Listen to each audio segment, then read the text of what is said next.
Very good morning and karibu sana. This is the Mid-Morning Park. Of course, you're watching the Leadership Wednesday or Wednesday Leadership, where we bring you matters to do with leadership in our country, in our 47 counties and across the society, just trying to find out and also to look into ways in which we can actually make our leadership to be more effective and also to make it more efficient. And of course, you always know that in this particular discussion, we always have an opportunity to also interact with a number of guests who are also in a position to give us their perspectives and also their opinions on what they think about our leadership or the state of leadership in the country. My name is Wangi Chomola. Of course, I'm also joined by my colleague Paul Kagi. Karibu sana, good to see you today. Good morning. Good morning to you, Kagi. How are you doing? I'm very fine. Yes. Thankful to God because of the week. It has started very well. And we want to welcome dear viewer for this Leadership Wednesday, whereby we look at various issues regarding to leadership matters. And first, one thing, we also do some analysis of what is happening in our country, just to keep you more informed about what is happening. Once again, I'm Paul Kagi. Very good, and I know Kagi has prepared for us some of this general analysis that will actually be focusing in a short while, but just also to prepare you and also to alert you is that we shall be having a guest who will actually be helping us look into today's topic. And the topic for today is the role of Parliament in representing Kenyans. The role of Parliament in representing Kenyans. This is what we will be discussing today. And we have a guest that we had earlier talked with. That is Honorable Samuel Arama. He is a member of Parliament for Nakuru Town West constituency. We got an opportunity to interact with him, to also get his opinion and, of course, his views on what he thinks is the role of Parliament in representing Kenyans. Of course, recently there have been concerns as to how the 13th Parliament has performed in terms of representing Kenyans. There are those who feel that it has not done enough. This 13th Parliament has not done enough. There are those who believe that it is on course. There are those who also are of the consideration that majority of our MPs are just doing or are just following what the executive is asking them to do without necessarily scrutinizing whether the issues that the executive is actually bringing on board are going to benefit the common mwananchi or the average Kenyan. So the Member of Parliament for Nakuru Town West will have an opportunity to also give his views in this particular program today. And of course, we also want you to interact with us as much as possible so that you can also get a forum to air your views,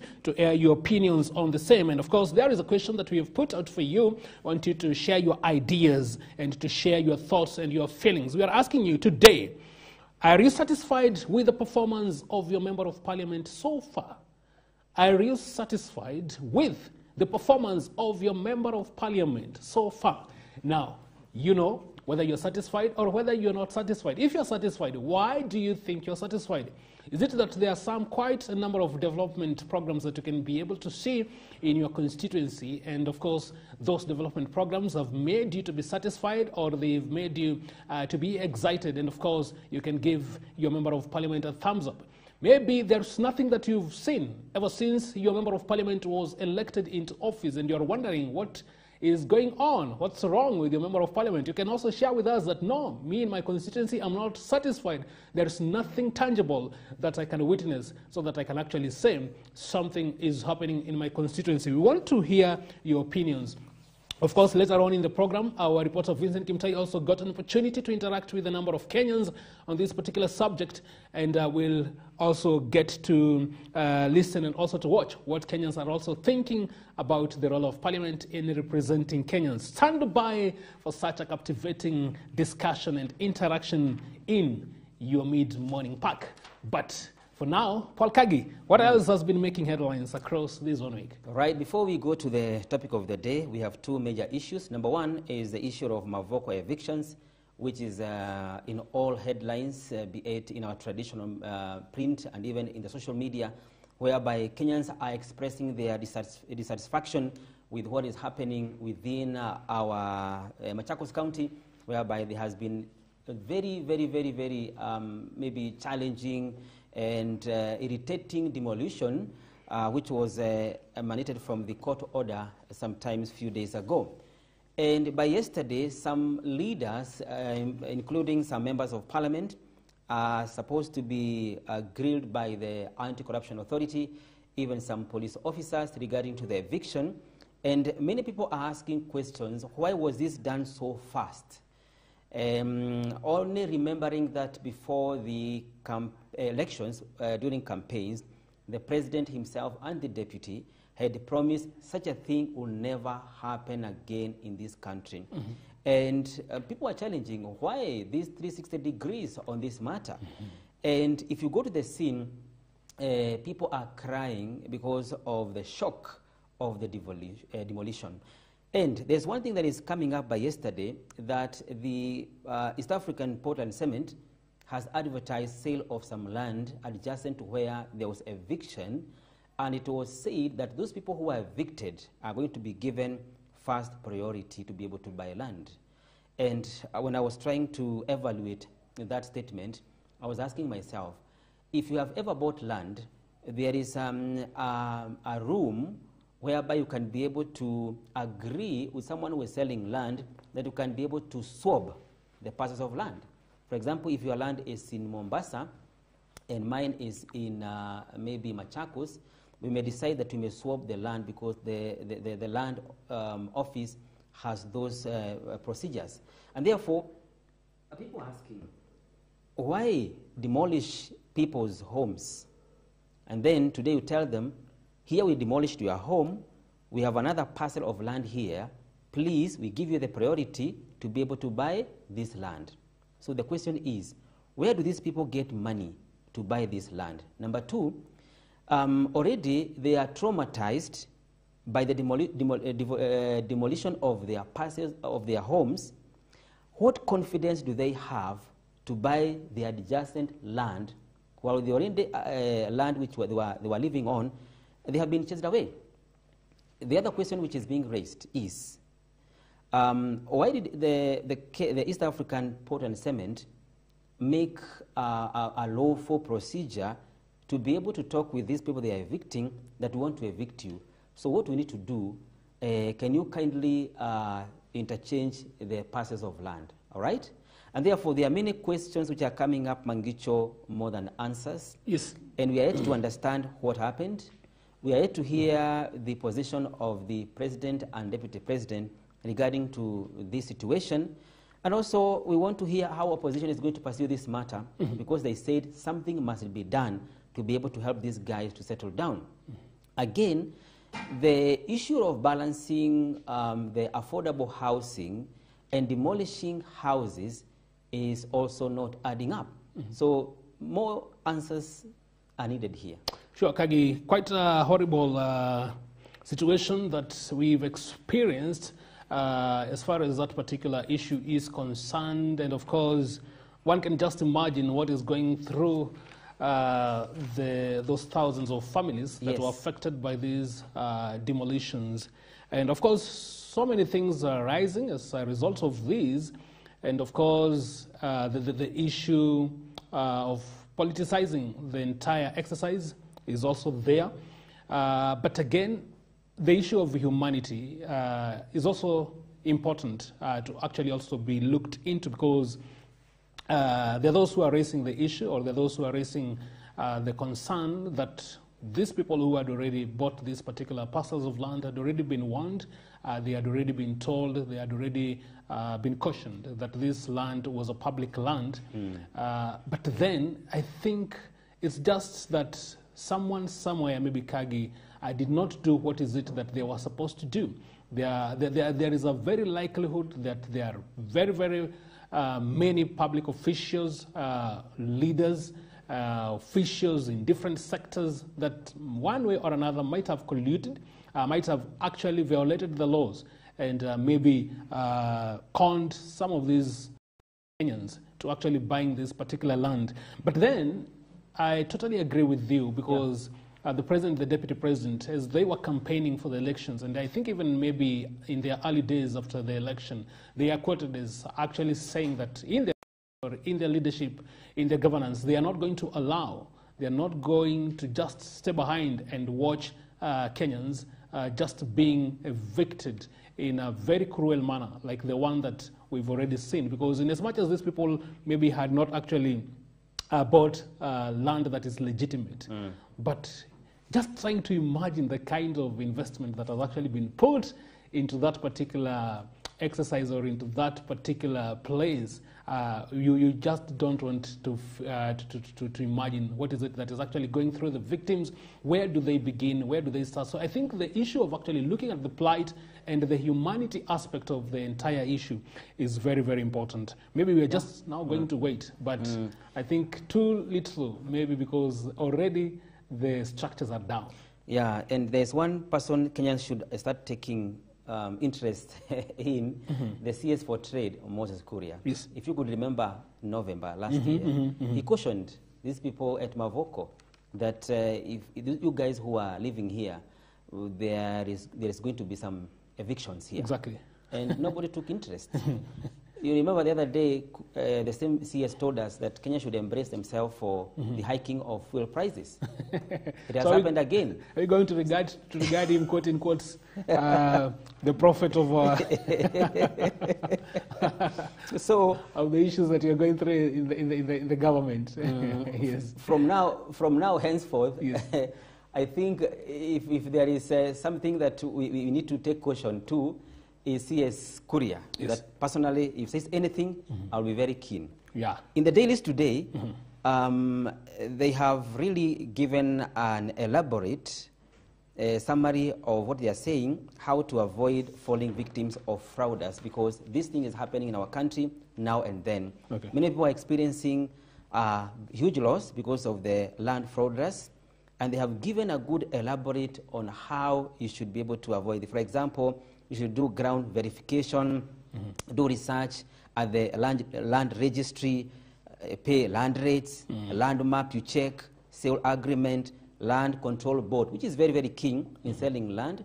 If you go through process of buying land and you skip the land control board, you are doomed to fail, my friend. Yeah, and Kagi, you're just reminding me that in our separate program that is on the Legal Tuesday, I think we had already actually, we had talked about that. Yes. We're going to benefit our viewer in checking or actually giving focus into the land matters and what Yes. the law says, so that we can actually help our viewer to be very, very careful when they are actually doing transactions concerning land.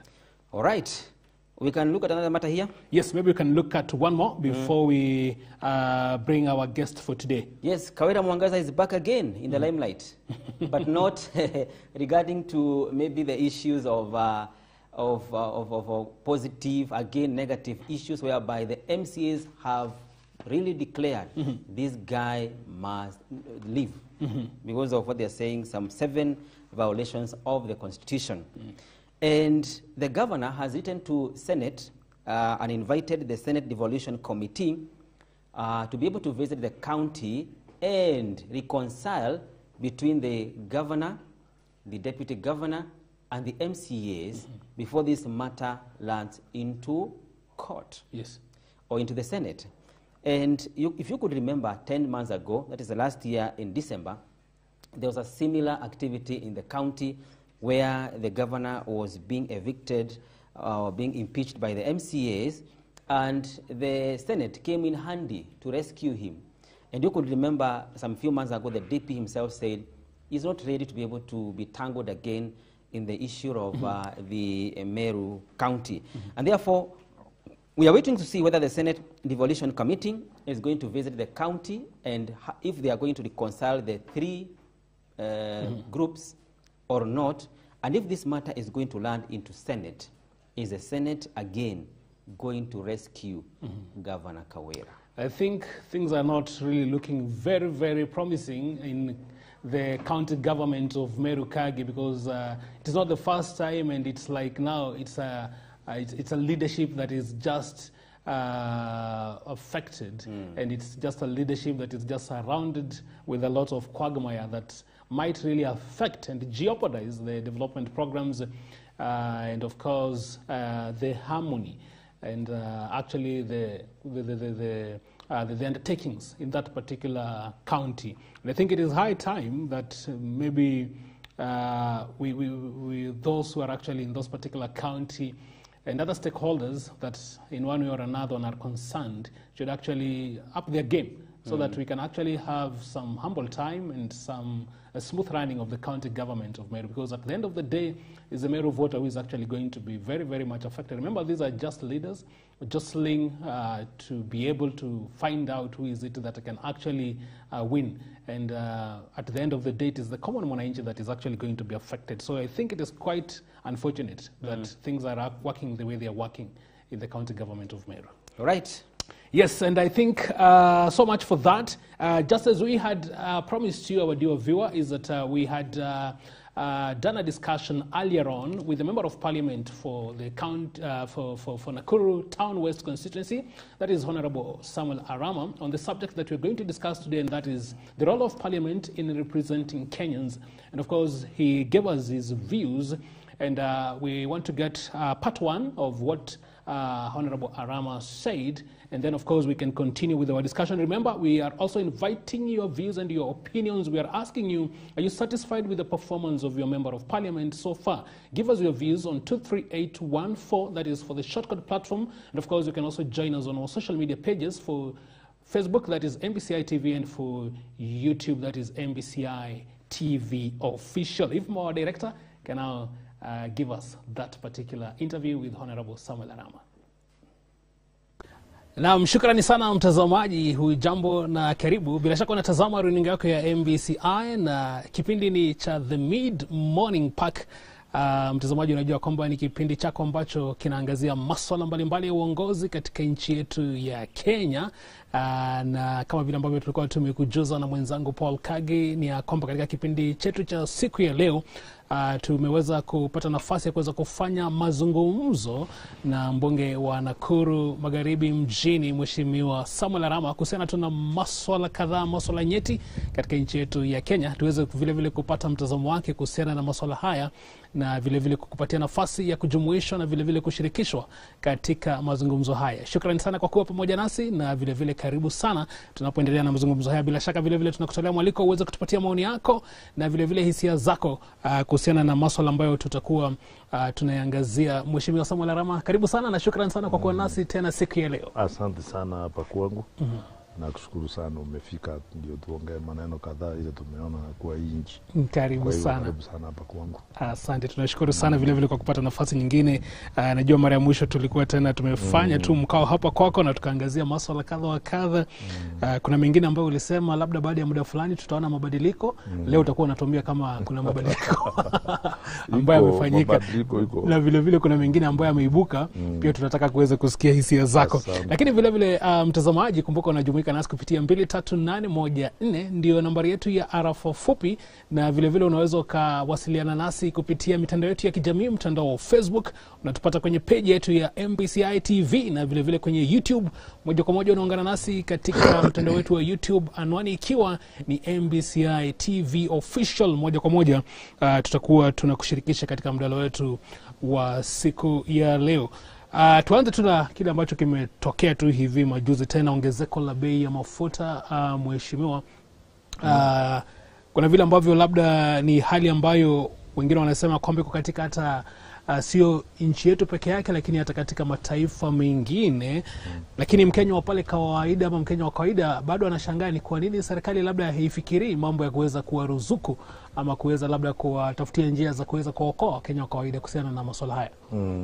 Hii mafuta naona ni kama si Kenya peke yake, kwa sababu mliona juzi hata our neighboring country hapa Uganda kulikuwa na shortage ya mafuta. Nilikuwa naongea na rafiki yangu juzi ako USA, akanieleza ya kwamba hata huko Amerika pia shida ya mafuta imeenda juu sana. I think ni kwa sababu tuseme kama sasa hivi vita imeanza juzi between Israel and Palestine.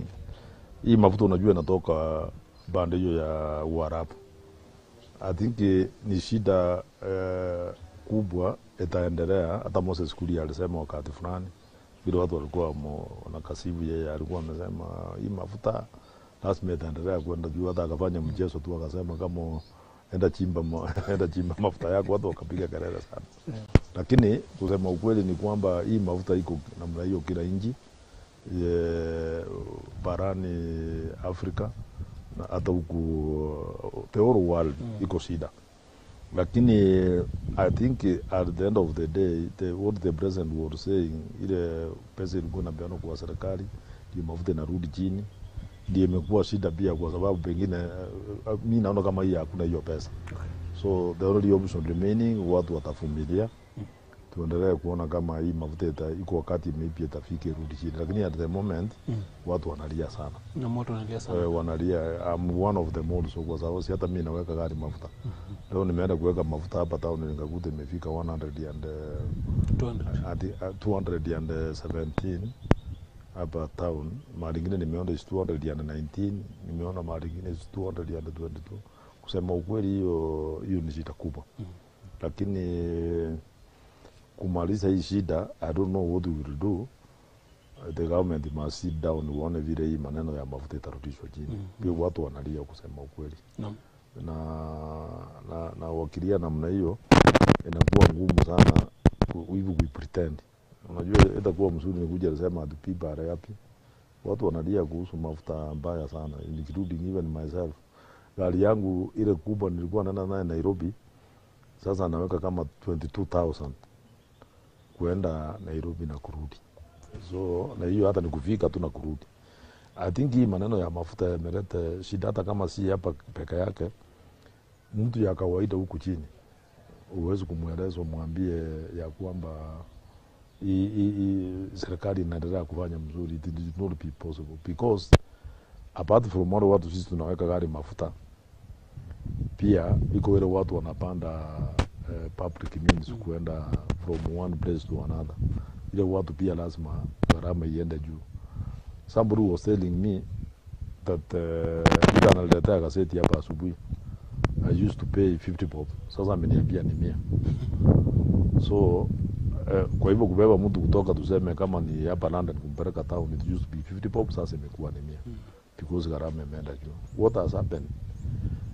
Watu sasa hata wapandi hizo pikipiki because yaona hiyo pesa 100. So people are walking. And in the process, sasa watu ya pikipiki wamekosa kazi. What it means is that tusipangalia mzuri maneno ya mafuta, crime itaenda juu. Because hiyo mtu ya pikipiki kwa sababu watu wapandi, sasa lazima waanze kutafuta pesa. I think as a country we must look at hii maneno ya mafuta imeenda juu sana. And you remember wakati KK people were campaigning, they campaigned to the platform of kurudisha bei ya vitu ile ilikuwa imeenda juu irudi chini. One of them was ni mafuta, because walikuwa wanasema mafuta inaongezwa kila siku.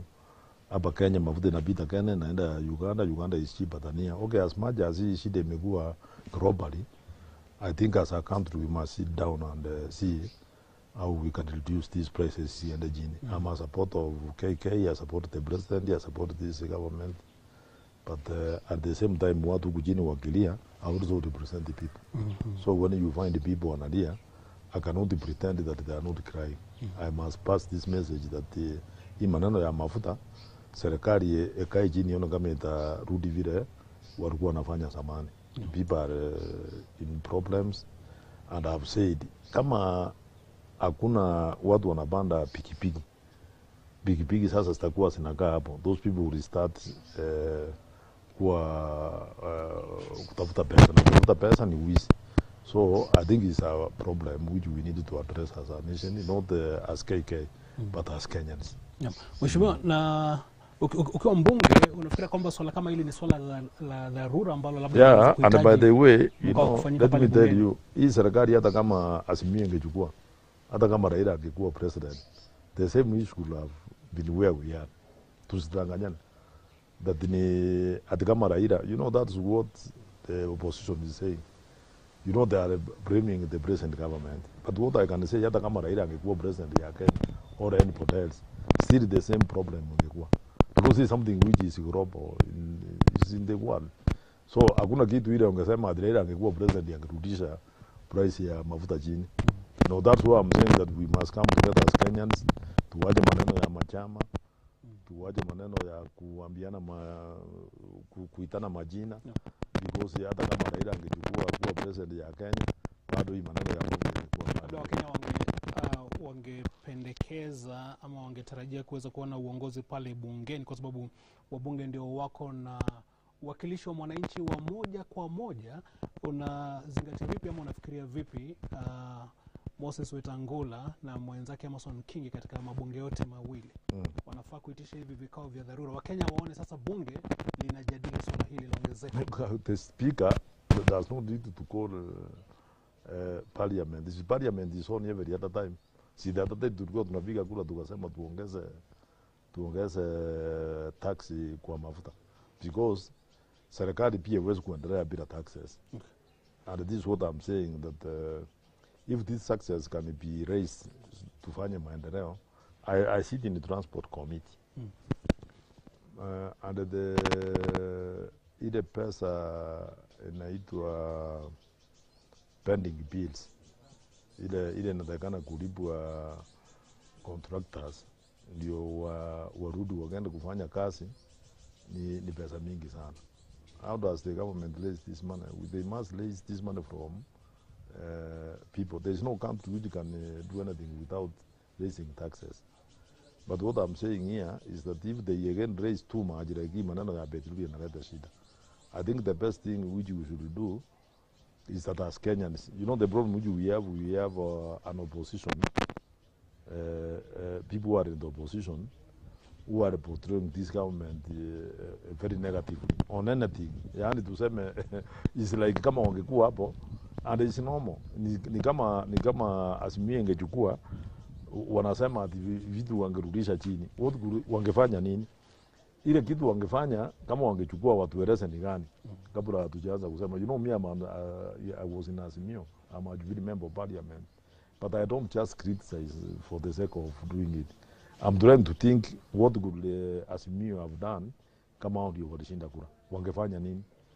And kama hiko kitu wangefanya, watueleze tu kwa ufupi ni nini wangefanya ndio maisha ya gharama irudi chini. Well, there you go. That is Honorable Samuel Arama, the Member of Parliament for Nakuru Town West constituency.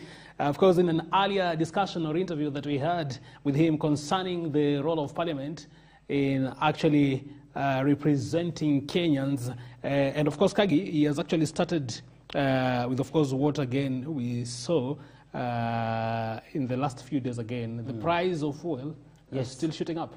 Yeah, day by day. Yes. And one thing he has mentioned, this has really emanated from one major issue from the Middle East. And everybody is looking at the East, where the problem is coming from. Right. But again, the other people who are again going further to the Middle East again, the war between Israel and Hamas, that it has really again cost what, the cost of living, the fuel again, which we are not even sure. But the MP has really said that nothing new would have happened even if the Azimio took the government. Yes. The same problems that we're experiencing today would have been there, right? And of course, Kagi, in as much as that is what the Member of Parliament has actually said, and you remember, and that is where now sometimes it's very, very important, even for the average Kenyan, to be able to identify now where are issues being looked into and maybe where politics is actually being played. Because yes, this is a global phenomenon, this is a global factor when it comes to the issue of the prices of fuel, especially from what we've been seeing, the Ukraine and the Russia issue, and of course again now what we are seeing in the Middle East, the Israel and also the Palestinian war. And my director is telling me that we can take a short break, Kagi, then when we come we shall actually build up from where the Member of Parliament has left. Continue giving us your opinions. We shall give more when we come from this particular short break, even as we also look forward for another segment of discussion with the Member of Parliament, Honorable Samuel Arama. We take that short break. We are coming back with much more.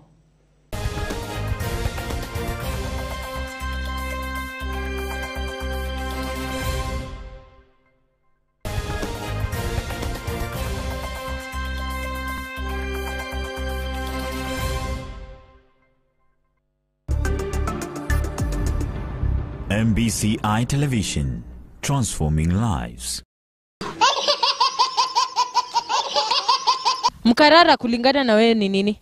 Mkarara. Mkarango. Twende. Red lorry, green lorry, Rwanda. Red lorry, green lorry, Rwanda. Red lorry, green lorry, Rwanda. The second wife of Abraham alikuwa anaitwa nani? Eve. Ati umesema nani? Eve.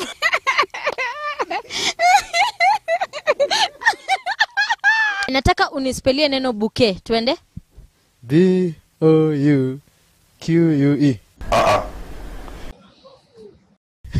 B-O-U-Q-U-E. Ulisikia wapi? Tumeuona mkono wake Bwana.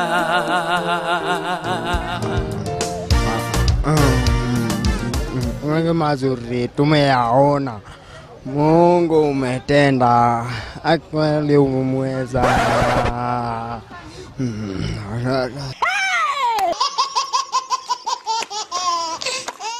Next on Akili Shambani. Tuko na ndege wa aina tofauti kutoka different countries. Nilianza farming in a rental house wakati nilijipata niko na passion. Nilianza na taki mbili, kulukulu wawili na nikaanza na silk bead. Vipi magonjwa ni changamoto ama umeweza jinsi ya kuyadhibiti? Every time you want to start a business, have a budget because hawa kuku huwezi weka na hujui kesho watakula nini. Usiseme hakuna kazi. Unaweza create kazi na ikue. Kama hii ya ornamental birds. Nilileta tu idea tu nika implement na ikawa ni kazi. Hapa ndio namkanga kila siku.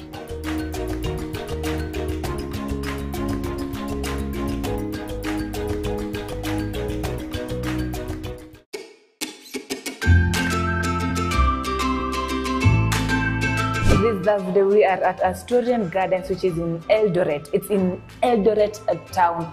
And this Thursday we will be preparing ugali ya wimbi with garden vegetables. We shall fry the onions until they are slightly golden brown. Slightly golden brown. Okay. Yeah, slightly golden brown. Then thereafter we shall add our carrots. Okay. Yeah. Remember, we have not begun with these other ingredients because there are other ingredients such as maybe cauliflower will cook first. So if you incorporate so them, we are starting with nita. Yeah, the one that will take a long time to cook. Add in some water, a little bit of water. We'll use the heat. So tune in from 7:30 to 8 p.m. This Thursday. Jina langu ni Perpetual Nyambura.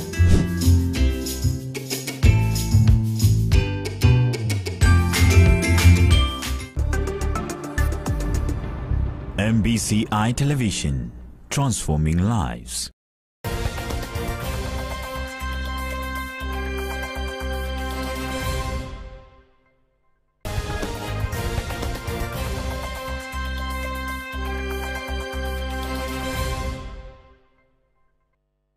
Welcome back to the Mid-Morning Park. When is the leadership? Of course, you're joining us right here on MBCI TV. Thank you so much for making time to be with us. We have a very interesting conversation today on this particular subject on the role of Parliament in representing Kenyans. Of course, you have a member of Parliament in your own constituency, and of course, he has been elected there for representation and also for oversight. Now, we have a question that we've put out for you. We want it to be as interactive as possible. Are you satisfied with the performance of your member of Parliament so far? Are you satisfied with the performance of your member of Parliament so far?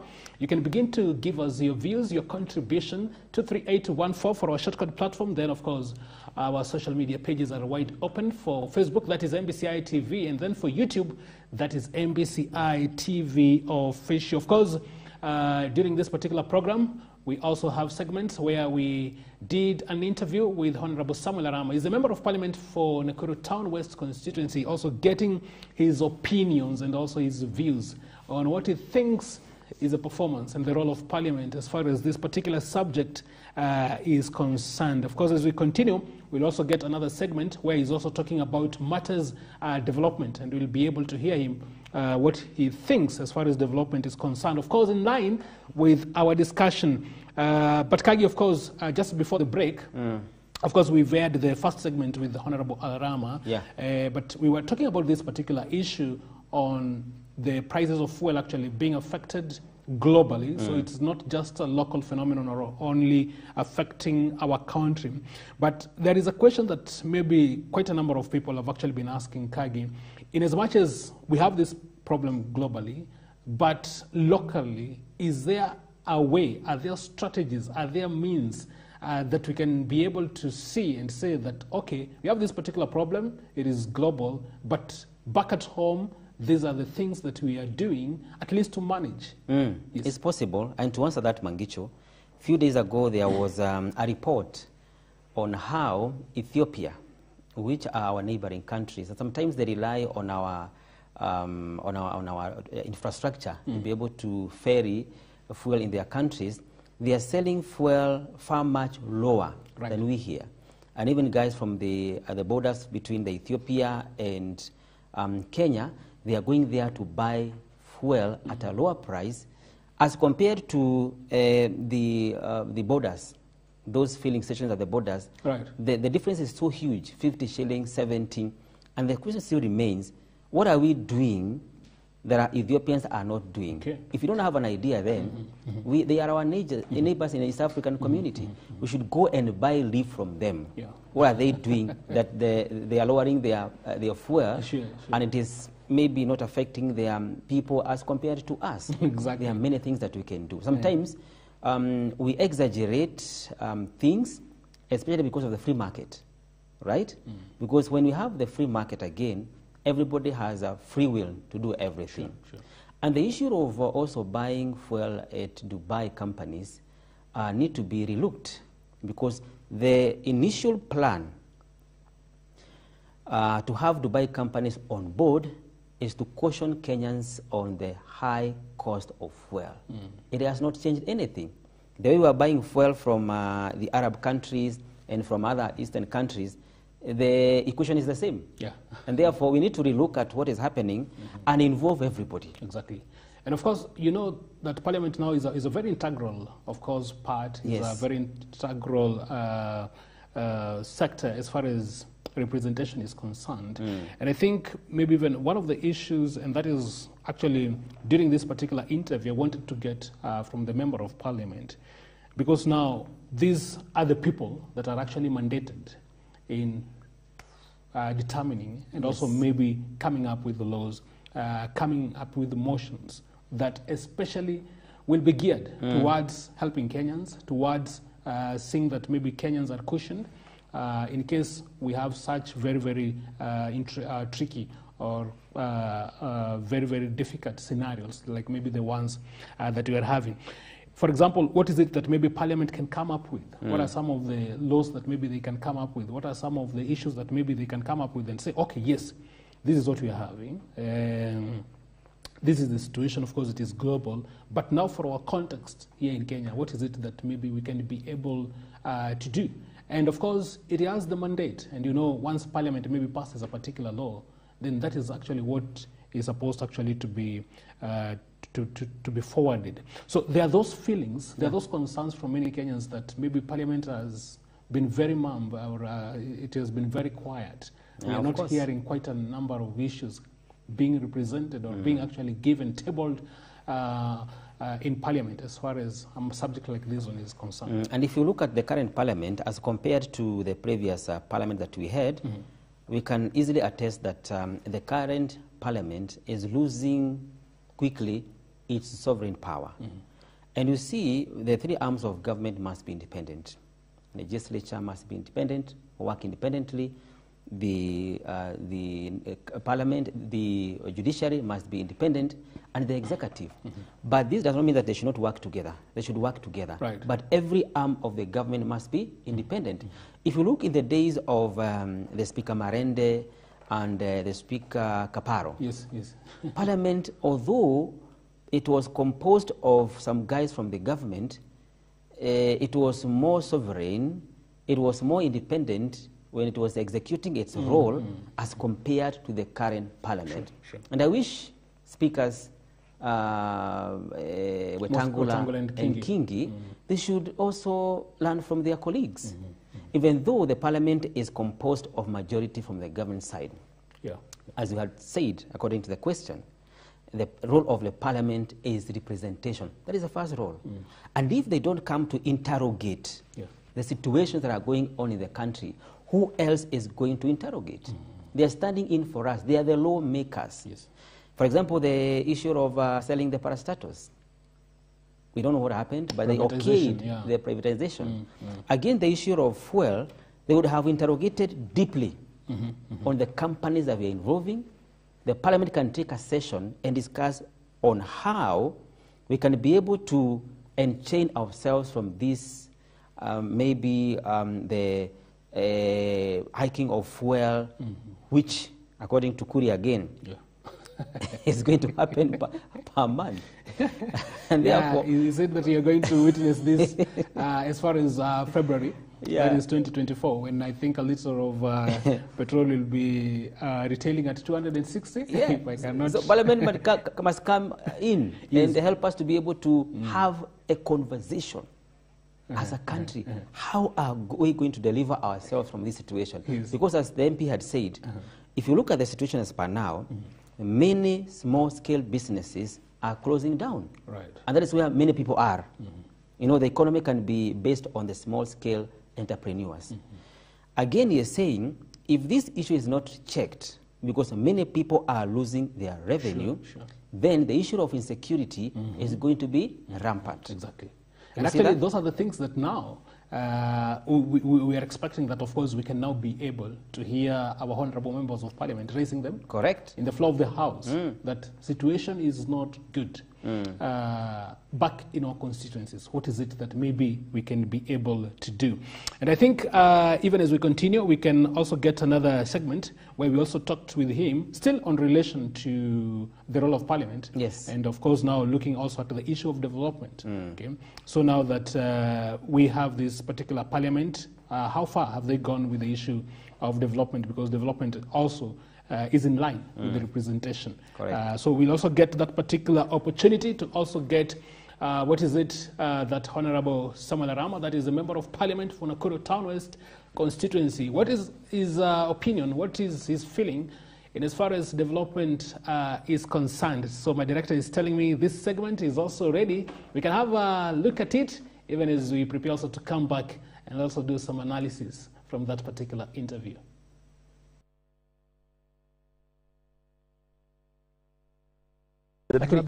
Lakini vile vile viongozi hawa wa Kenya Kwanza na UDA wakati wa kampeni walikuwa mstari wa mbele wakilalamika. Wakati huo aliyekuwa Rais Uhuru Kenyatta, ambapo vile vile mambo kama haya yalikuwa yanashuhudiwa.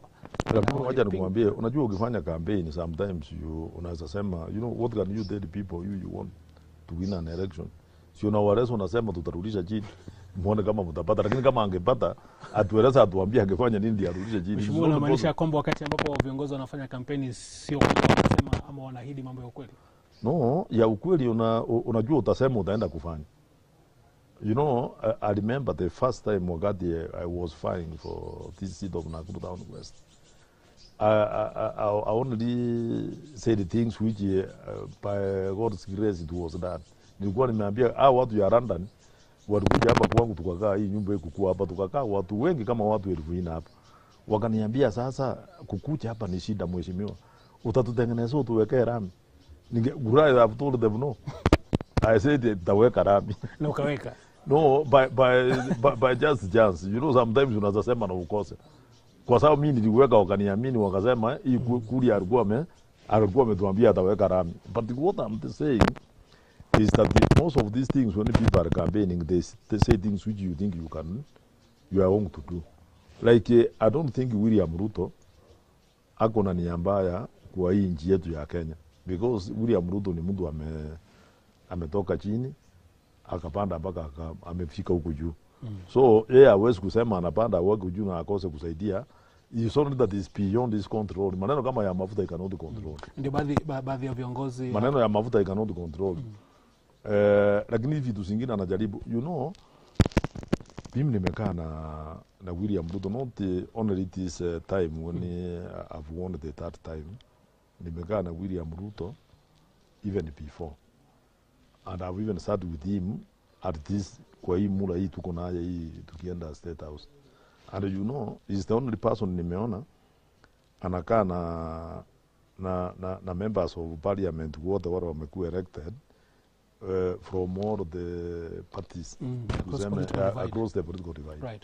And you know, what he was telling us is that niko na heshima sana na ile watu wameshinda kura kwa sababu kushinda si rahisi. He has been a member of parliament and he knows. So he has a lot of respect for elected leaders. And I think that's why you could see watu wanaanza kupiga kelele wanasema wewe mlikuwa elected in Azimio, why are you going to State House? Sasa ndugu yangu wacha niulize, if the president is William Ruto amekuita anasema nataka tukuje tuelezane maneno ya Nakuru Town West tuone kama iko kitu tunaweza saidiana. Uwezekana. Kurae sei niseme hapana. Mimi ni Azimio sitaki kuja. And ile shida tulianza kuwa naye na mimi naambia watu kila wakati ni wakati tulienda kuwa na handshake because you know the opposition is supposed to check the ruling party, but wakati Jubilee walifanya handshake na ODM watu ya Jubilee wale walikuwa wengine walirushwa nje kama deputy president na wengine. That's why uliona ile rebellion ilikuwa in the central. Right. Because nobody was there to do checks because they are already there in terms with the president. Yakasema maneno yeye alikuwa anaenda State House at will, na sisi hata wale watu tulikuwa Jubilee tukajiuliza maswali. But sasa mimi kama Harama nikienda mimi mwenyewe State House, unaona Raila ananiuliza maswali, lakini yeye akienda hataki mtu amuulize maswali. What was he going to do that time na Uhuru Kenyatta? Why did he go there? And why is he making noise when we go there ourselves? Because I'm an elected leader. Are you telling him that now, even Gachagua, Mheshimiwa Gachagua, the deputy president, alinipata bunge. When I was doing my first term, the second term, that's the time we came. Na tukaweko kamati moja ya rules committee, transport committee. We became friends because tulienda na yeye nchi mbalimbali tukikuwa pamoja Amerika wapi. Sasa Raila anataka kuniambia ati nisiende kumsalamia. Ati kwa sababu nikimsalamia na mimi ni mtu ya Azimio na yeye ni mtu ya UDA, hiyo ni makosa. We cannot hatuwezi kuenda na hiyo njia. Na hiyo si kumaanisha kwamba wakati ambapo, kwa sababu nafikiri vile vile swala lingine ambalo labda mheshimiwa limekuwa labda likitatiza baadhi ya viongozi na baadhi ya Wakenya, wakati ambapo labda viongozi ambao wako katika mrengo wa upinzani wanakutana na serikali, si kumaanisha kwamba wamegura ama wameshatoka katika vyama vyao. Ni vile tu lazima kuweze kuwa na ule mpangilio wa kuweza kufanya kazi na serikali.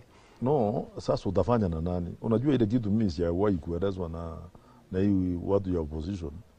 Wanataka tufanye kazi na nani? Who will you work with? Unless you work with the government of the day.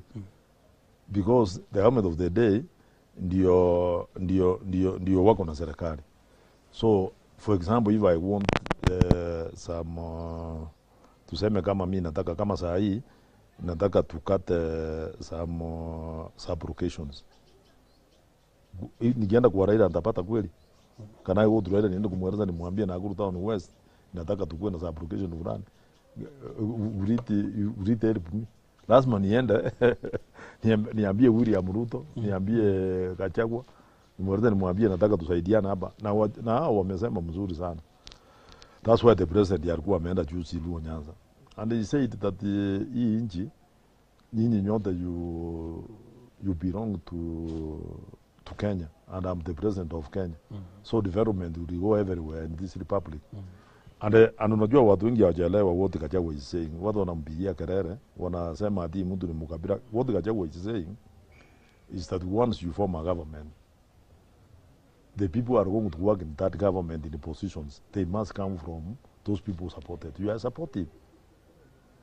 Because how do you expect if I was in Azimio, I was not supporting KK, that's William Ruto, aenda achukue ile watu yote walikuwa na muoppose, aenda awapatie kazi kama permanent secretaries, awapatie kama machairman, awapatie kama ma-CEO. It cannot work because sisi we were campaigning on a platform of something else. Because si tulikuwa na manifesto yetu, tulikuwa tunasema kama Raila alikuwa amesema akichukua serikali atakuwa anapea wanyonge 6,000 shillings. Hiyo ndio manifesto tulikuwa nayo, haikuwa kwa Azimio. Haikuwa kwa Kenya Kwanza. Kenya Kwanza walikuwa nao kusema bottom up, watoe watu chini wawapeleke juu, mama mboga na such things. So wale watu walikuwa kwa hiyo mrengo ya KK ndio wanajua ni vile walikuwa wanaenda kuunda serikali yao. Remember the deputy president that time, who is the president now, alipita kila mahali nikirudi hapa na Nakuru. Unajua nikirudi hapa na Nakuru. Unakumbuka? And they used to have seminars. Anaita watu kama moja aliita pale sports club na akaeleza watu wanakaa pale, anaulizwa maswali, anasema hii serikali utaiunda utaweka nini. Then we expect that ile watu vile walikuwa wanasema maneno ya bottom up ndio wanajua. Mimi harama sijui because I joined them after I've won. So would it be fair if today William Ruto afomu serikali ukute watu wameweka kwa positions ni watu ya Azimio? Because watu ya Azimio wataenda kusema nini kuhusu maneno ya manifesto ya KK. So that's what the Rigathi is saying. Wale ambao walichagua serikali wako na haki ya kuweza kupata. Yes, that's what Rigathi hajasema. Kwa upande wa maendeleo hata Rigathi is agreeing. Hiyo inapelekwa kila mahali. Rigathi is agreeing 100%. Is saying that ile maendeleo iende kila mahali Kenya. Lakini watu watafaidika. That's what he was saying, that maneno ya shares. It's not saying that the shares watu ya Nakuru Town West wakose maendeleo ati kwa sababu Arama alikuwa Azimio. He's not saying so. Because if he was saying so, from the time I came back as a member of parliament, I'm doing some tarmac roads. So how does that one translate into what Rigathi is saying? But mimi sienda kuona Rigathi nimweleze nimwambie aniandikie mtu. Na imaanisha kwamba wakati ambapo kwa mfano labda rais alikuwa kule maeneo ya Nyanza na hata labda maeneo mengine ambapo labda hakupigiwa kura ya kwamba anawashurutisha. No, but the president is the president of all Kenyans. He's only taking development there, just like he can take development in the central, he can take in western, he can take in Rift Valley. That's what he does. Lakini sasa employment kama iko mtu unataka andike kama PS, you cannot have 15 PSs who are from the other side ya Azimio when they didn't know that the KK was campaigning on a platform of Asorasi. Because you must also lazima weke watu wale wanaenda kukusaidia kufanya kazi yako. Just like even in Nakuru Town West constituency, development, I give it to everybody. There you go, our second portion of this particular interview with Honorable Samuel Arama, the Member of Parliament for Nakuru Town West constituency. Of course, looking now at the area of development, even as Parliament or Parliament is concerned in terms of its role in representing Kenyans. And of course, Kagi, you've had the Member of Parliament there. And one thing that is coming up from that particular bit is the issue of development in relation to the government of the day and how critical it is for a member of parliament, both of course from the side of government, and of course those maybe who are from the side of government don't have a lot of problems in terms of maybe ensuring that maybe development is actually realized in their areas of constituency. But maybe there is a particular challenge now with members of parliament that were in the opposition or perceived maybe to have been in the opposition in now getting maybe some of this particular development in their area. So working with the government seems to be a major, major issue for one as a member of parliament to consider or maybe to ensure that they have these particular development programs. Yes, correct. And the current situation, the way I have followed, even there before, it is different from what was happening in some days back. Sure. And that's why, if you look at the new constitution, it has brought in a situation where a member of parliament does not need to go and seek president audience to be able to get development in the constituency or maybe the county or the ward. It was there before, whereby you need to go and see the president as an MP, and you need to pay allegiance to the president to be able to get roads and any form of infrastructure. And to be able to curb this and to have what we are calling the parliament independence is where the constitution came in with the NGCDF, whereby an MP is given 100 million per year for his or her own constituency. Number two, I think it will be becoming soon, maybe through the bipartisan talks, the word fund, whereby the MC again can be given some money to be able to take care of the ward because he is the one who is on the ground. And then you come to the counties, there is some resources, I think 15% minimum, set aside by the government or the national revenue to the counties. So county is given money by the treasury to take care of its activities in the county. The MP is given NGCDF to be able to do the same. MC also has his own share from the county. It was a way of making sure that no member of parliament will be knocking at this door to be able to seek development. And there you go, because actually, Kagi, I agree with you, because one of the fears was if we were to go by what used to happen previously, then the chances that a member of parliament can actually beg or maybe is subjected to a situation whereby for them to actually have development from their constituency is just by being seen to either pay that kind of an allegiance, maybe to the president or maybe to the government of the day, then it might be very, very difficult, or it might actually be very, very hard for the same member of parliament to criticize that particular government. Correct. In a situation whereby maybe the government has not done what is right. For example, imagine there is a situation where things are not going right in your constituency, and you need to stand with your people in the constituency to defend them. But because of what you are receiving from the national government, you are unable to speak. Because if you speak, you are going to be sabotaged. You're right? Yes. So what I'm personally fearing is that slowly we might go back to where we came from, whereby we need to go to the executive to seek help to develop our people.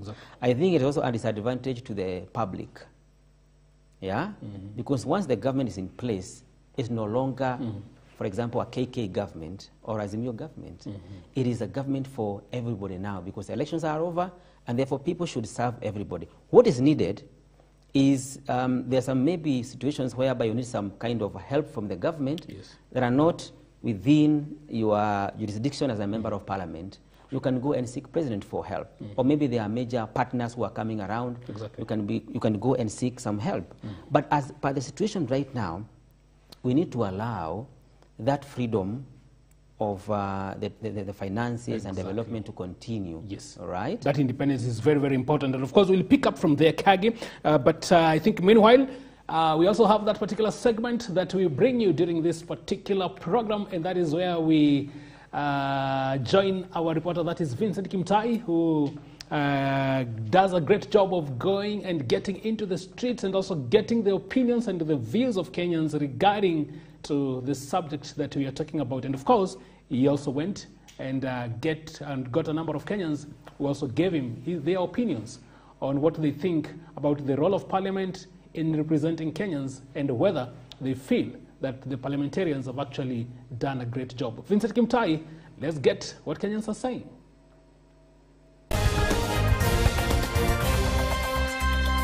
Shukran Mangicho Mola pamoja na Paul Kagi, na hivi hapa leo nitakuwa nikiwashirikisha Wakenya kuhusiana na mada ikiwa wabunge wanatekeleza majukumu yao kwa mujibu wa sheria na kwa kuzingatia maslahi ya wananchi.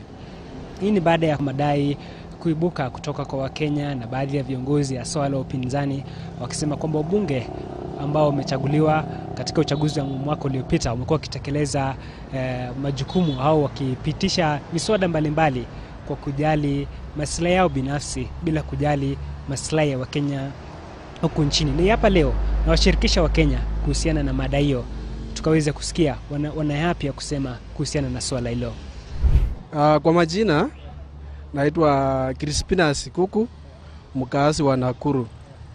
Na mimi naonelea kwamba hawa wabunge wanapoenda kwa bunge wanajijali hao wenyewe. Kwa sababu majukumu sasa vitu zimepanda bei, hawashughuliki na sisi. Tumeona ni kama wanashughulika tu na familia yao, lakini hawatujali.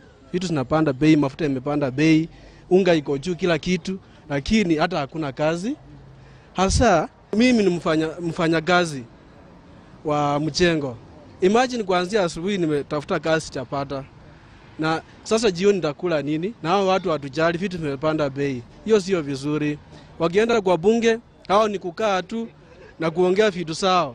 Bora yeye haja yake, mshahara iingie, game ameingiza. Hiyo sio vizuri. Watu angalie mpaka kwa serikali kuu. Wabunge waache kuongea mambo yao tu, na wakiona hii uchumi vyenye inatupeleka. Kwa saa hii kila mwezi wanatupandisia mafuta. Saa hii nimefika hapa, nimeshukishwa juu ya kukosa 20 shillings. Kufika hapa na ikipe tunalipishwa 40 bob. Na tulikuwa tunalipa 30 bob. Sasa hii kumpatia 30 bob amenishukishia hapa. Hii ni ungwana kweli. Mimi naona wanatekeleza majukumu yao, watekeleze majukumu ya wananchi wale waliwachagua. Kwa hivyo watu waangalie. Hata kama wanasema wametupea mbolea, kwani mbolea inaweza mtu anaweza lima bila nini? Bila chakula kwa tumbo ama nguvu. Kama una pesa hata ukipatiwa eka 10 wewe lima. Watekeleze majukumu ya wananchi. Washana na kujitekelezea tu matumbo yao. Sidhani kama kuna mwingine anaweza kuwa amefanya kazi. Hata tukisema 40% ama 50%, hakuna mwenye amefikisha 50%. Juu wanafanya according vile serikali wanataka. Alafu inaonekana ni kama serikali yenye tuko ni ya udikteta. Kama hujafanya hii, wanakuambia utaona hii. Sasa unajua hakuna mtu anakuwa tayari kuface consequence akiwa kwa kazi, na kazi yenyewe ni ya serikali. Unasikia this is the government job.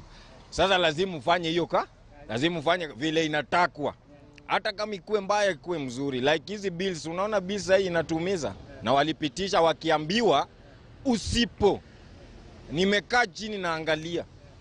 Msipofanya hivyo nitaona mbunge atapitisha. Sasa sisi kama sisi tunaumia na hakuna vile tunasikilizwa juu. Wabunge ni wanafaa kutusikiliza. Wakuje watusikilize hapa, wapeleke bunge wapitishe. Sasa unajua kama wanaenda kupitisha kitu yenye sisi wenyewe hatujaamua, tunaumia bwana. Mafuta sasa inapanda na 5 bob. Mimi napanda gari kutoka hapa hadi town daily, naenda narudi daily. Nikifika stage ni 70, kesho nikikuja 80, next month inaweza fika 100. Sasa nahofia sasa nitaanza tena kukanyaga bike manzee. Na unaona bike vile huwa inachosha manzee. Na hujakula saa hizo huku, hakuna job, hata leo sijavaa overall na mimi ni mtu wa jua kali. Jua hiyo kazi yenyewe hakuna. Sasa tunaumia kwa kweli. Serikali atuangalie na macho mengine, aache kuangalia wakubwa tu. By the way, hao wakubwa wetu wanatufinyilia kiwango hata ieleweki kwa sisi. Kabla tuwafike level yao, sisi tutakuwa tukijifinya miaka yote yenye wanaishi kwa ubunge. Kwa hivyo mimi ninaona watu angalie kwa macho ya huruma. Hivyo tuone huruma kwa sisi wenye tuko chini kiwango yenye hatuwezi weza kukua kiwango yao. Sisi ni wahasura, kiwango unajitafutia ndio ukure. Kama si kujitafutia, kuamkia kufanya kazi yako na mikono yako, uwezi kula wewe. Hakuna mahali yenye umepangiwa tuko na mshahara kwa mwisho wa mwezi. Kwa hivyo sisi ndio tunafinyika every day. Juu ni lazima uamuke, ujue ni wapi utaenda kazi, ungenganie maisha yako ndio ukule jioni. Lakini hao mshahara hao wafanye kazi wasifanye, ni lazima mshahara ikue. Kwa hivyo sisi tunaomba serikali yenye iko saa hii ituone huruma juu kiwango. Hatuwezi fanya kazi sisi tumeisha. Na ni kazi yenye hakuna, unaenda kutafuta kazi yenye ujui niko wapi. Kwa hivyo ningeomba tu watuone huruma kwanza, hizo vitu za chini zishuke kiwango yenye kila mtu atajiweza. Juu hatujiwezi. Mimi hata mbunge mwenyewe tangu achaguliwe sijawahi muona hata hapa. Wakati walikuwa wanatafuta kura walikuwa wanatembea door to door. Lakini saa hii hata sijaona hata mmoja. Hata ujui anafanya kazi wapi juu wakati wa kura alikuwa anatafuta kura kwetu. Saa hii anafanya kazi nani? Sasa ingekuwa ni sisi ndiye anakuja anatuliza maoni yetu. Mnaona tufanyaje hapa Nakuru? Hii pipeline inahitaji nini? Sasa tunatujui wanafanya kazi wapi? Mimi sijui wanafanya kazi wapi. Mimi nikiuza sijui wanafanya kazi wapi. Anastahili kuja kutembelea atujue shida yetu, shida gani tunapitia, maisha yetu iko aje na hii hali ngumu ya maisha. Ndio aende kwa bunge tutetee. Wajua wao ndio watutetei. Hii bili kama bili walipitisha, lakini wajua tunapitia gani? Wangekuja kwetu watuulize hii bili, hii mafuta inawaathiri aje? Sio ingekuwa poa, lakini hawajai kuja. Wakati wanatafuta kura, wakati shida zetu ziko zinastahili tutatuliwa hawako. Mimi hata sijai ona sura yake tangu hiyo siku. Lakini tunaweza taka tu wakuje kwetu, watoe maoni kwetu, ndo waende bunge. Si wao wanataka sheria, watengeneze sheria kulingana na venye mwananchi anasikia, sio venye wao wanataka. Kwa mtazamo wangu, kwanza acha nianzie kwa majina. Naitwa Kim, niko na biashara hapa. Kwa useme ile ukweli bila kuwafunikia, wabunge hakuna chenye tunaona wakifanya. Kitu ya kwanza, ukiangalia cost of living kila siku inaendelea ikipanda, tunaambiwa. Ukiangalia mafuta inaendelea ikipanda. Kwa hii barabara yetu, stima tuliahidiwa hakuna. Ukienda kwa kaunti nyingine kama sahi, ukiangalia Athi River leo na jana, manyumba zinaendelea kubomolewa. Of which mwenye ako responsible kututetea si ni wabunge, lakini wao right hawako, si ndio? So kwangu mimi hapo it's a no. Sioni chenye wanafanya, it's a no. Wametufail. Chenye ningewaambia, miaka ni 5 na tuliwaweka pale watufanyie kazi, lakini wamesahau, bado watakuja tu tena kwa ground.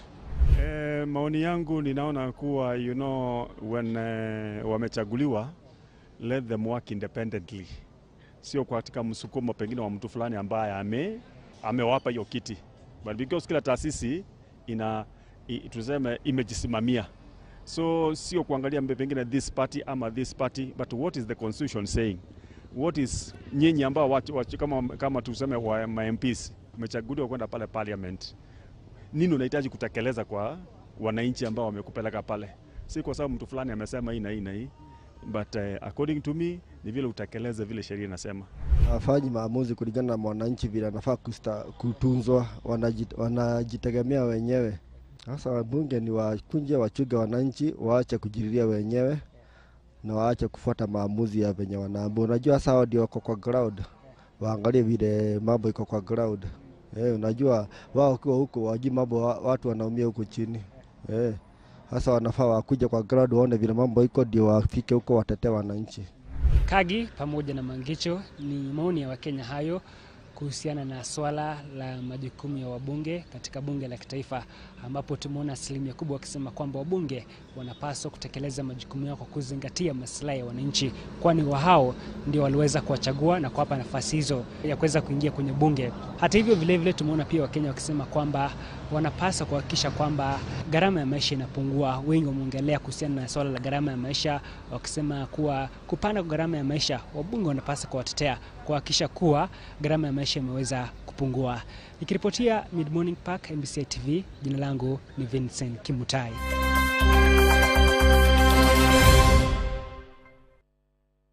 Thank you so much, Vincent Kimutai. Such a great job there, talking with Kenyans, interacting with them, getting their opinions and also their views in as far as what is their opinion or what are some of the opinions on how their members of parliament have performed in the last maybe 1 year. Of course, they have been in office, and of course, Kenyans have talked there. They've spoken their minds, and those are very, very fair and candid opinions. Kagi, you've heard Kenyans talking, giving their opinions there.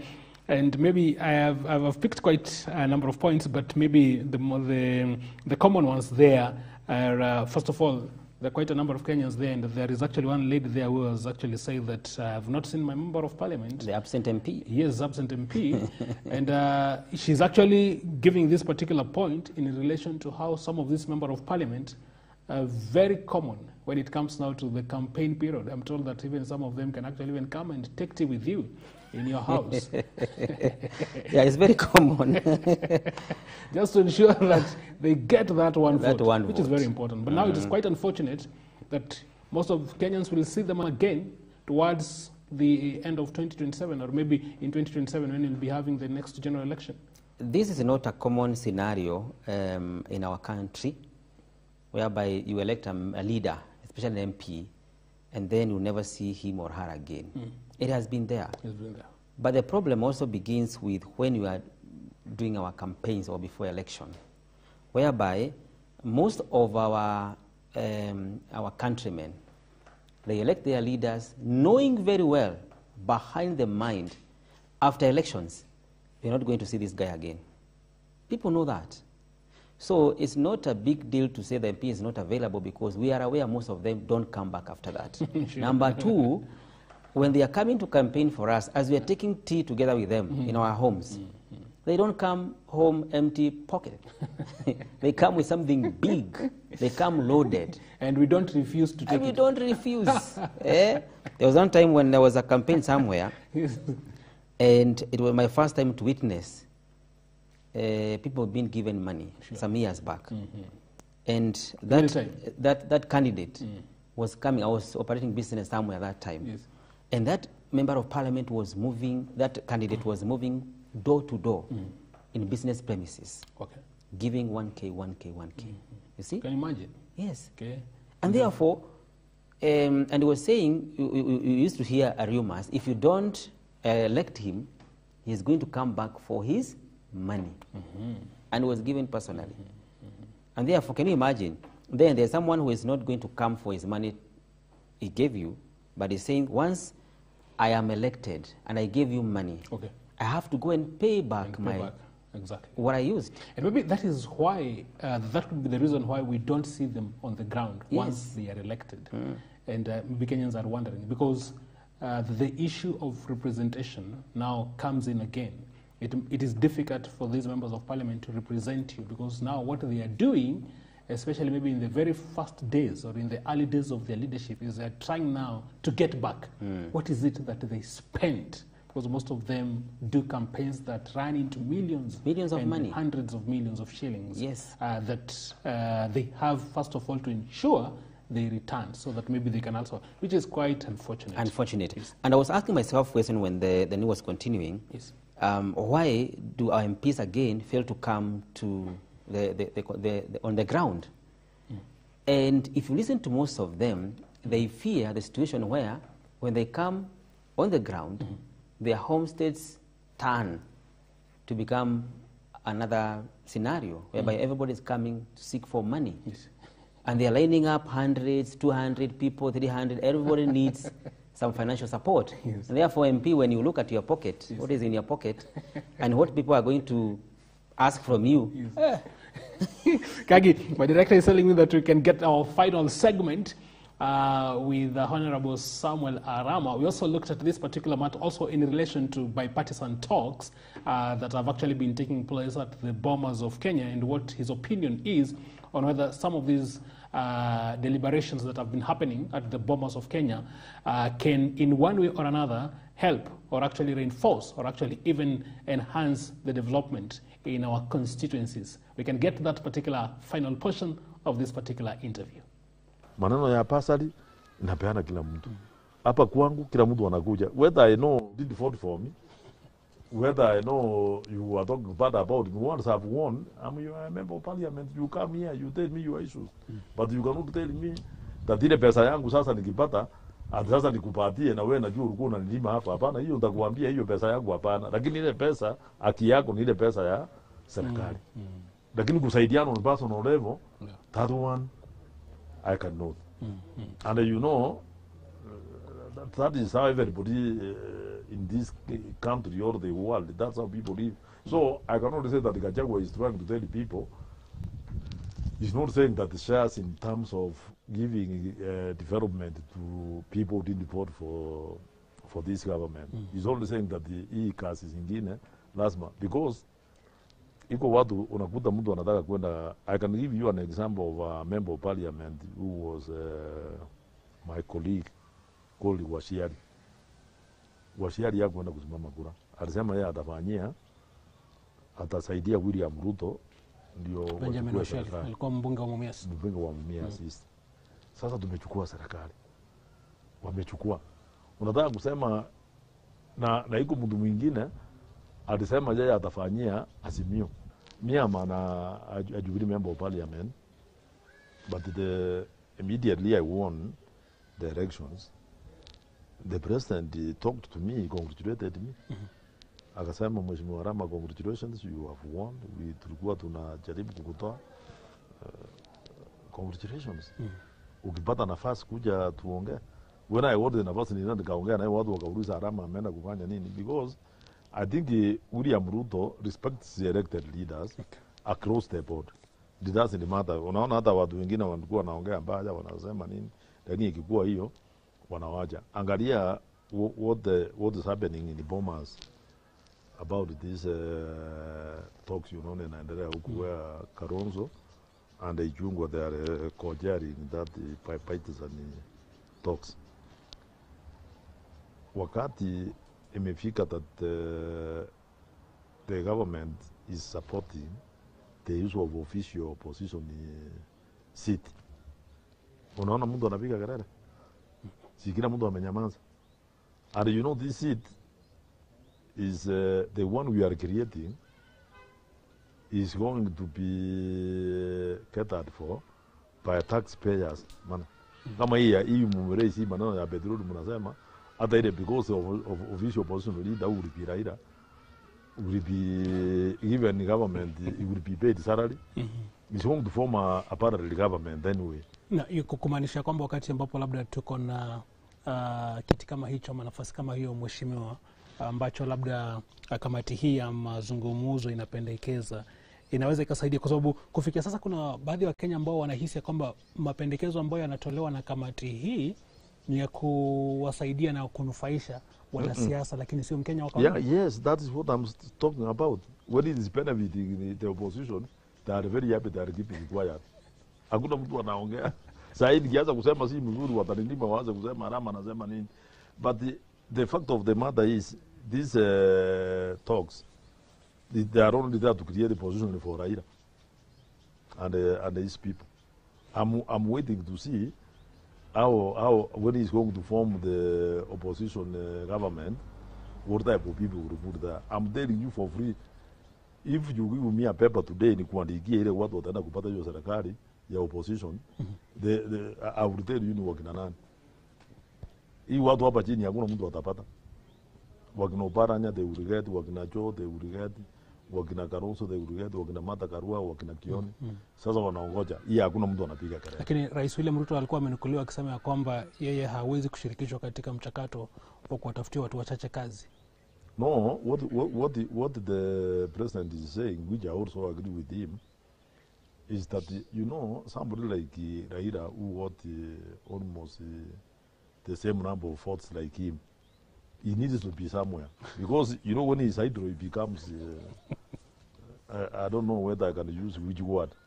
I don't know what to say, he becomes a nuisance because he's a leader. I think he becomes, when you are idle, you know, and you know you got 6 million votes. But if he's going to be given a chance, you know, the president is trying to be practical. That ile mtu amekuwa namba 2 na wabunge wengi apate kazi ya kufanya. Na hii kazi ya kufanya ni kuweka parallel. And you know, now kama Raila wakatai, because yeye atakuwa anapewa gari ya serikali, inakuwa vile na serikali, atapata bodyguards, atapata ofisi, atapata kila kitu, aenda appoint wakina nani, so that every time na William Ruto is saying that every time when the government does wrong, wanasimama wanasema serikali imekosea hapa, inakosoa serikali. So akasema, if we, of course, you know, it will be a lot of money. Let me tell you, more money than the ones you are talking about. Kutengeneza ofisi. Kutengeneza ofisi ya opposition leader is too expensive. Because this is an office just like that, you know, it's a part of the government. That's what we say. And this part of the government, and you know, I was talking to a friend of mine who was very bitter. He was telling me that wewe nyinyi kama wajumbe enda mfanye hizo vitu zenu sote, mweke ye nesa no CDF mweke kwa katiba, because that is something small is for you. Enda mweke, lakini maneno ya kutoleta opposition leader hiyo tuende referendum. Hata umesikitishwa sana na hiyo kamati vile ambavyo haijaweza kuangazia masuala ambayo yanamhusu mwananchi wa kawaida. What's happening here, our kazi yao nataka kuona vile wataenda kumalizia. I want to see whether they are going to finish by saying that they are bringing the competence to parliament to pitisha, ama nataka kusema yeye nataka iende kwa raia.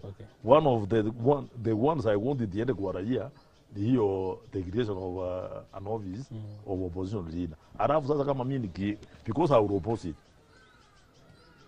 I will come here na aguru and oppose. Nieleze watu niwaambie tukiweka kiti ya opposition leader, it is going to have another parallel government. So gharama itaenda juu. Ugopi kama utaenda kinyume na labda nia ya rais na serikali? Rais, sisi chama yetu hawa party leader ni Sabina Cheka. Nimemwambia Mungu tu oppose. Sabina Cheka ana shida. Unajua sisi wana Jubilee. Jubilee we have our own party and our own party leaders.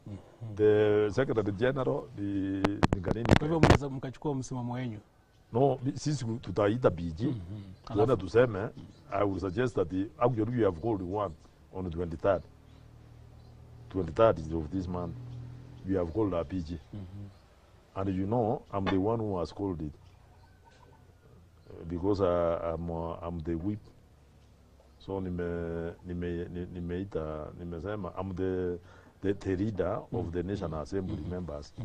So nimeambia whip tuite so that we want to take a stand, and I would tell them that now let's leave members of parliament to take a stand on this issue of opposition leader. Na kwa nini baadhi ya wabunge labda kwa swala kama hili, kwa sababu wewe unaiangazia kwa kigezo ya kwamba mwananchi wa kawaida hawezi akanufaika, kwa sababu vile vile swala lingine ambalo limejitokeza mheshimiwa ni kwamba labda bunge, especially hili bunge la 13 limeonekana kwamba sana sana kama linaangazia tu vile ambavyo labda executive ama serikali. Hiyo ni maoni ya ile watu walishindwa kura. Unajua maoni, usianze kufuata maoni ya watu wachache kama wale ya opposition wanataka tukatae kila kitu.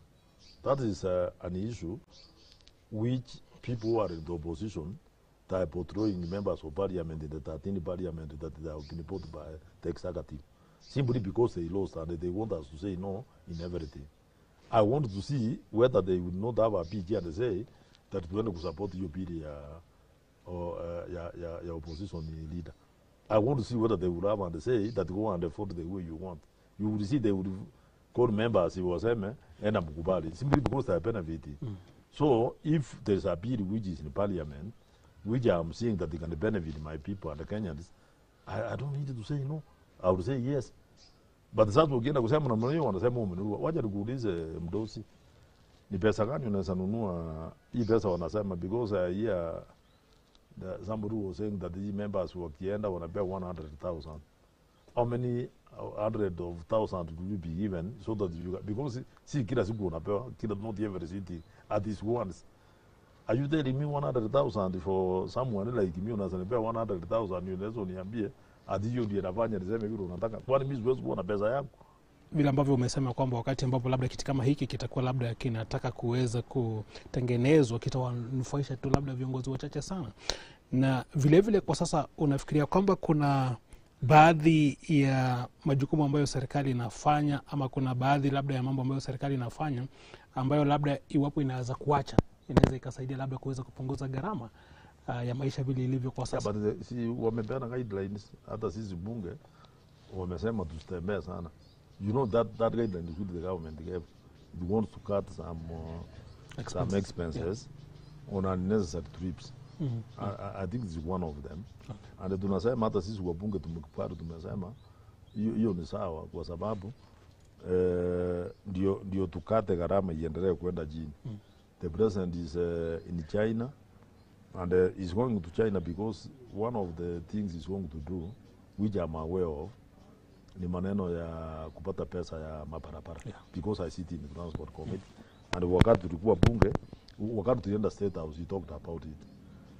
Wakati hii barabara inaitwa dual carriage from Nairobi to Mau Summit, it was given to a French company in the last government, the power of a French company at a cost of so much money.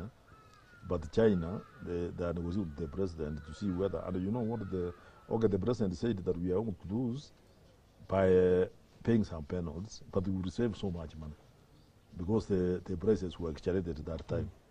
So those are some of the things the president is going to see. Tuone kama kwa sababu anakataa, anasema there's no way we can lose 500 billion. Kweli kabisa. Mheshimiwa Samuel Arama, shukrani sana kwa muda wako siku ya leo katika kipindi hiki cha The Mid Morning Pack kwenye runinga ya MBCI.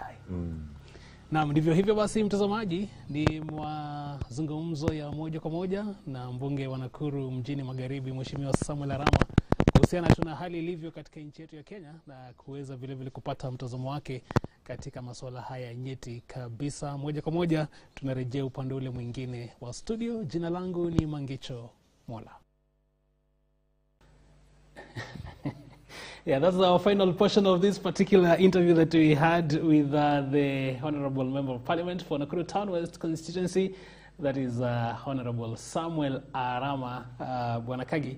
Of course, he's looking also at the aspect now of the bipartisan talks that have been taking place at the Bomas of Kenya and how maybe the recommendations of this particular talks or of this particular committee are going to affect maybe the nature of our politics and maybe even the nature of our economy moving forward. And of course, looking also at how Parliament maybe is going to focus into these particular recommendations. But of course, from how the maybe MP is actually giving his views, is like he's opposed to the creation of the office of the opposition. The opposition office, which had already featured during the BBI proposals, and most of the things that we are seeing in the bipartisan talks had featured at the BBI proposals. Right. That means these are uniform problems for our country.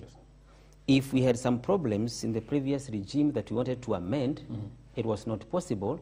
Again, they have featured in the current regime that we feel that we need to amend as a country. Right. That means we are having a common problem denominator that we need to rectify. Sure. And we need to, again, to avoid bringing a lot of politics in what we have discussed in Bomas, because Bomas is meant to be able to help us to erase some of these challenges, which is going to heal maybe our country and bring order. And I think it's good to have his own opinion about the opposition, but I was asking myself, if it goes to referendum, are people going to allow that seat to be there? And there has been a talk of these seats are going to increase the issue of the revenues and everything. And we are going to see whether it is going to go through. But we need to have some changes as we continue. Exactly. And then I know we have like 2 minutes, Kagi, but one of the other things that maybe is also coming out very strongly is the aspect. And I think I've also heard even other Kenyans in other quarters also raising these particular concerns, whether these particular recommendations, because most people have been wondering, it's like the issue of the cost of living has been left out deliberately from the conversation in this particular committee. And now maybe most Kenyans now trying to see like if it is maybe the issue of IEBC, if it is the issue of the creation of the office of the opposition. Yes, the office of the prime. Yes. But again, in as much as some of these other issues like the office of the opposition and also the IEBC, in as much as they might look like they are more political, but I think they have to be sorted even maybe for the stability of the economical issues, because it might be very difficult for us to have a stable economy if we have so much wrangling in between the political parties and the political leaders. And of course, again, if we also don't sort maybe the aspect of IEBC. Yeah, we should not go to the next election, Mangicho, with the same problems that we had during this election and the other elections. And of course, we know those problems have been there. And therefore, someone needs to progress. Yeah. We need to progress as a country as we continue. If there are issues which are pulling us behind, we need to sort them as a country to be able to move smoothly and to bring everything in order. And unfortunately, we would have wanted actually to continue with this particular conversation. Quite interesting, but my director, Perpetual Nyambura, is telling me we are pressed for time and we have to bring it to a close for today. But much appreciation for you, our dear viewer, for being with us in today's. And of course, it's up to you to continue putting your Member of Parliament on toes to ensure that you follow up on what they are doing to ensure that a development is actually realized in your constituency. And until we do it again next week on Wednesday, at a time like this, my name is Mangecho Mola. Have a blessed afternoon and enjoy the rest of your viewing. Yes, I want to thank you once again for finding time to be able to follow us today in today's program. And on Friday, I'll be here on Men Talk. My name is Paul Kagi. Don't go too far. Continue watching MBCI TV.